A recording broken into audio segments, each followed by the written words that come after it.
Hə? Şöyle qulaq asın. Deməli, linza məsələlərini təmizini deyəcək.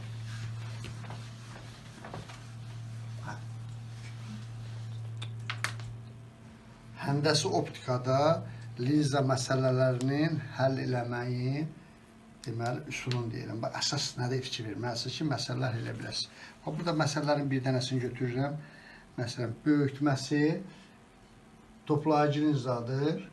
Böyütməsi neçədir? Böyütməsi 4'dür. Oldu. Xəyal həqiqi xəyaldır. Deməli, linzadan həqiqi xəyala qədər olan məsafə, yəni linzadan həqiqi xəyala qədər məsafə F-dir.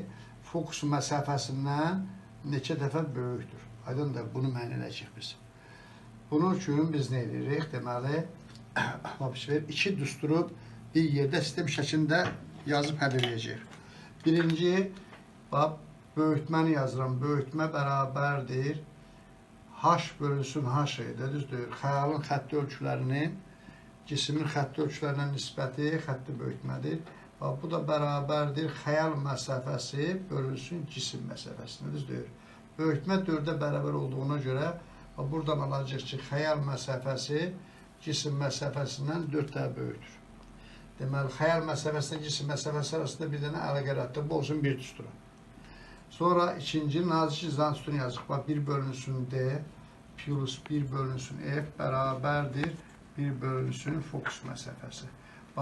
Xəyal məsafəsinin yerinə 4D yazacaq.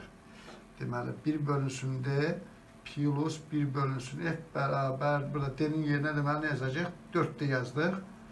Görürsünüz, bu nazik cizanın bu düsturunda orta məxrəc gətirməklə 4D aldıq. Burada olacaq 4 plus 1 bərabərdir 1 bölünsün F-ə. Buradan aldıq ki, 5 bölünsün 4D bərabərdir 1 bölünsün F-ə. 5F bərabərdir 4D-yə. D də bərabərdir 4'də 5 F-ə. Düzdür. Cisim məsafəsi 1,25 dəfə fokus məsafəsindən böyükdür. İndi xəyal məsafəsindən buradan neçə dəfə özünü tapmaq üçün verəcək. F bərabərdir 4D deyildi. D-nin yerinə yazacaq 4'də 5 F. Burada alırıq ki, 5F. Görürsünüz, xəyal məsafəsi cisim fokus məsafəsindən 5 dəfə böyükdür. Əsas bu iki tənliyi, bu tənliyi ilə, bu tənliyi sistem tənliyi şəklində həll eləməklə həndəsi optikanın istənilən məsələsini həll edə bilərsiniz. Oldu. İndi başqa bir məsələyə baxaq. O məsələdə də oxşar verilənlər var. Gəlin baxaq, görün nə cür eləyəcək. Məsələn, burada cisim toplayıcı linzadan 20 cm məsafədə yerləşdikdə deməli verilir. D bərabərdir cisim məsafəsi 20 cm-dir.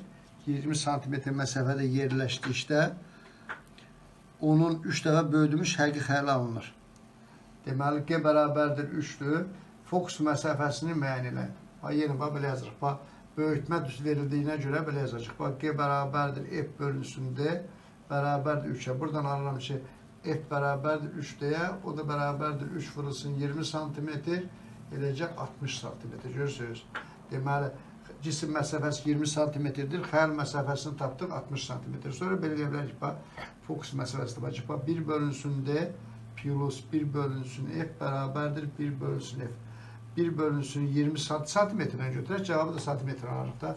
1 bölünsün 20 plus 1 bölünsün 60 bərabərdir 1 bölünsün F. Ortaq məxrəc 60 götürürük. Burada alırıq 3, burada 1 bərabərdir 1 bölünsün F. 4 bölünsün 60 bərabərdir 1 bölünsün F. 1 bölünsün 15 bərabərdir 1 bölünsün F. Fokus məsafəsi olacaqdır burada 15 cm.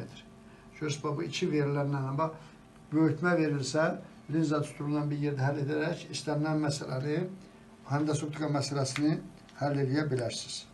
Oldu? Bu qədər.